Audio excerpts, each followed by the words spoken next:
Welcome to Nerdy Side, Chapter 1, Electric Charges and Fields. चलिए start करते हैं।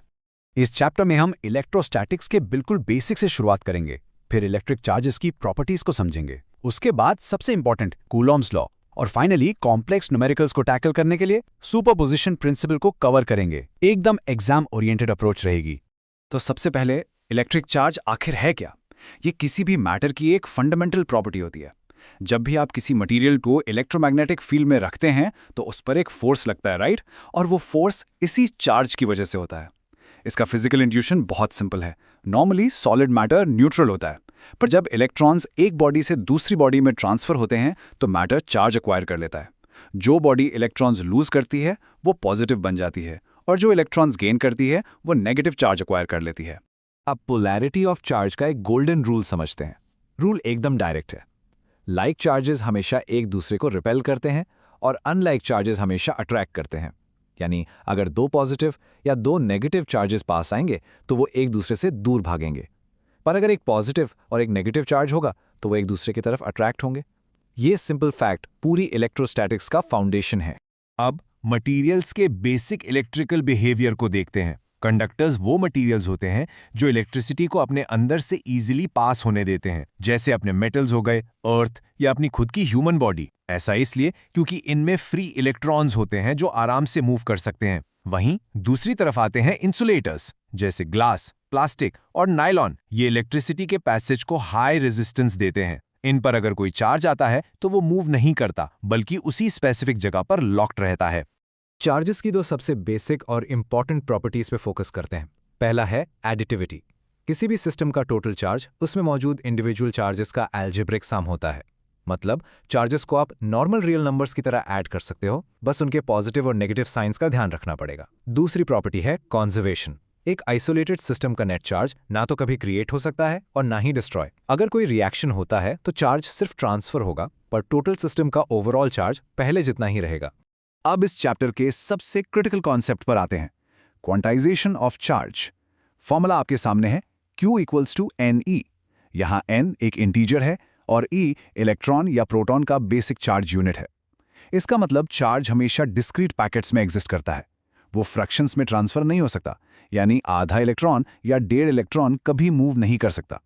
अगर ये डिस्क्रीट पैकेट्स वाला कॉन्सेप्ट परफेक्टली क्लियर हो गया है तो कॉमेंट्स में एक बार हाइप जरूर करना। यहाँ से अपने चैप्टर के हैवी हिटर की एंट्री होती है Coulomb's law. F equals K times Q1 into Q2 divided by R squared. एक सेकंड पॉज लो और इस इक्वेशन को अपने माइंड में लॉक कर लो। ये इन्वर्स स्क्वायर लॉ दो स्टेशनरी पॉइंट चार्जेस के बीच लगने वाले इलेक्ट्रोस्टैटिक फोर्स का एग्जैक्ट मैग्नीट्यूड बताता है।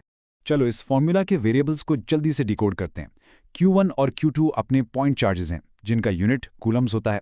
R उनके बीच का डिस्टेंस है जो न्यूमेरिकल्स में स्ट्रिक्टली मीटर्स में होना चाहिए। और अब आते हैं कांस्टेंट K पर। इसकी वैल्यू MCQs और न्यूमेरिकल्स में बार बार यूज होती है। 9 × 10⁹ न्यूटन मीटर स्क्वायर्ड पर कूलम स्क्वायर्ड। ये value actually permittivity of free space पर डिपेंड करती है, जिसे हम एप्सिलॉन नॉट कहते हैं। इस टेबल को अपने नोट्स में एग्जैक्टली ऐसे ही लिख लेना। अब देखो, फोर्स एक वेक्टर क्वांटिटी है तो सिर्फ मैग्नीट्यूड से काम नहीं चलेगा, डायरेक्शन भी इंक्लूड करनी पड़ेगी। इसका वेक्टर नोटेशन देखो। जब हम फोर्सेस को वेक्टर फॉर्म में लिखते हैं तो ये सिंगल इक्वेशन अट्रैक्शन और रिपल्शन दोनों केसेस को ऑटोमेटिकली हैंडल कर लेती है। अगर Q1 और Q2 सेम साइन के हैं तो प्रोडक्ट पॉजिटिव आएगा और फोर्स वेक्टर आपकी डायरेक्शन ऑफ R कैप में होगा, यानी रिपल्शन। अगर ऑपोजिट साइंस हैं तो प्रोडक्ट नेगेटिव आएगा, जो डायरेक्शन को रिवर्स करके अट्रैक्शन शो करेगा। अब एक classic board theory question discuss करते हैं। इलेक्ट्रोस्टैटिक फोर्स और ग्रेविटेशनल फोर्स में सिमिलैरिटीज और डिफरेंसेस क्या हैं? दोनों ही इनवर्स स्क्वायर लॉज फॉलो करते हैं, पर सबसे बड़ा डिफरेंस उनके नेचर में है। इलेक्ट्रोस्टैटिक फोर्स चार्जेस पर डिपेंड करता है, तो ये अट्रैक्टिव या रिपल्सिव दोनों हो सकता है। लेकिन ग्रेविटेशनल फोर्स हमेशा मासेस के बीच लगता है, इसलिए वो स्ट्रिक्टली हमेशा सिर्फ अट्रैक्टिव होता है। अगर हम इन दोनों फोर्सेस के स्ट्रेंथ कंपेयर करें तो एक और माइंड ब्लोइंग फैक्ट सामने आता है। एक प्रोटॉन और एक इलेक्ट्रॉन के बीच इलेक्ट्रोस्टैटिक फोर्स का रेशियो उनके ग्रेविटेशनल फोर्स के मुकाबले लगभग 2.4 × 10⁻39 होता है। ये एक मैसिव नंबर है। ये प्रैक्टिकली प्रूव करता है कि सबएटॉमिक लेवल पर इलेक्ट्रोस्टैटिक फोर्स कितना ओवरवेलमिंगली स्ट्रॉन्गर है ग्रेविटी के कंपैरिजन में। अभी तक हम सिर्फ 2 पॉइंट चार्जेस की फोर्स की बात कर रहे थे, पर एग्जाम में generally complex system of charges आते हैं। यहाँ अप्लाई होता है अपना सुपरपोजिशन प्रिंसिपल। ये प्रिंसिपल सिंपल टर्म्स में ये कहता है कि किसी एक चार्ज पर लगने वाला नेट फोर्स बाकी सभी चार्जेस के इंडिविजुअल फोर्सेस का वेक्टर सम होता है। सबसे ज़रूरी पॉइंट ये है कि इंडिविजुअल फोर्सेस दूसरे चार्जेस की प्रेजेंस से इंटरफेयर नहीं होते। आपको बस उन्हें इंडिविजुअली निकालकर वेक्टर लॉ से ऐड करना है। मैथमेटिकली टोटल फोर्स इक्वल होता है F12 plus F13 and so on. इन सब के ऊपर वेक्टर एरो जरूर ध्यान रखना। कूलम्स लॉ को इस सुपरपोजिशन फॉर्मूला के साथ कंबाइन करना इलेक्ट्रोस्टैटिक्स के मुश्किल से मुश्किल न्यूमेरिकल सॉल्व करने की मास्टर की है। आप इंडिविजुअली पेयर्स पर कूलम्स लॉ अप्लाई करते हो, डायरेक्शंस मार्क करते हो और parallelogram law of vector addition से अपना फाइनल आंसर निकाल लेते हो। एग्जाम में न्यूमेरिकल्स को स्मूथली सॉल्व करने के लिए ये स्ट्रिक्ट 4 स्टेप फ्रेमवर्क फॉलो करना बहुत ज़रूरी है। स्टेप 1, हमेशा नोन वैल्यूज़ और चार्जेस के साइंस पहले आइडेंटिफाई करके लिख लो। स्टेप 2, ये सबसे क्रूशल है, चेक करो कि यूनिट्स SI फॉर्मेट में हैं या नहीं। अगर डिस्टेंसेस सेंटीमीटर में हैं तो उन्हें मीटर्स में कन्वर्ट करो। स्टेप 3, अगर 2 चार्ज हैं तो डायरेक्टली कूलम्स लॉ लगाओ, ज़्यादा है तो सुपरपोजिशन प्रिंसिपल चूज करो। और फाइनल स्टेप, डायग्राम बनाकर वेक्टर डायरेक्शंस रिजॉल्व करो और कैलकुलेशन कंप्लीट करो।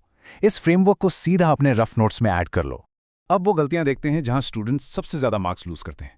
पहला ट्रैप है यूनिट कन्वर्जन। माइक्रो कूलम को डायरेक्टली यूज कर लेना बिना 10⁻⁻⁶ से मल्टीप्लाई किए। दूसरा है फोर्स निकालते वक्त साइंस का वेक्टर कन्वेंशन भूल जाना। और तीसरा, जो जल्दबाजी में सबसे ज़्यादा होता है, वो है कूलम फॉर्मूला के डिनोमिनेटर में डिस्टेंस r का स्क्वायर करना भूल जाना। अगर ये एग्जाम पॉइंट्स और वार्निंग्स आपकी प्रिपरेशन में सच में हेल्पफुल लग रही हैं तो एक बार कमेंट्स में हाइप ज़रूर करना। ये मिस्टेक्स बिल्कुल अवॉइड करनी है हमें। तो इस लेक्चर में हमने जो कोर कॉन्सेप्ट्स देखे हैं उनका एक क्विक रिकैप ले लेते हैं। चार्ज हमेशा डिस्क्रीट पैकेट्स में क्वांटाइज होता है, जिसका फॉर्मूला है Q = NE।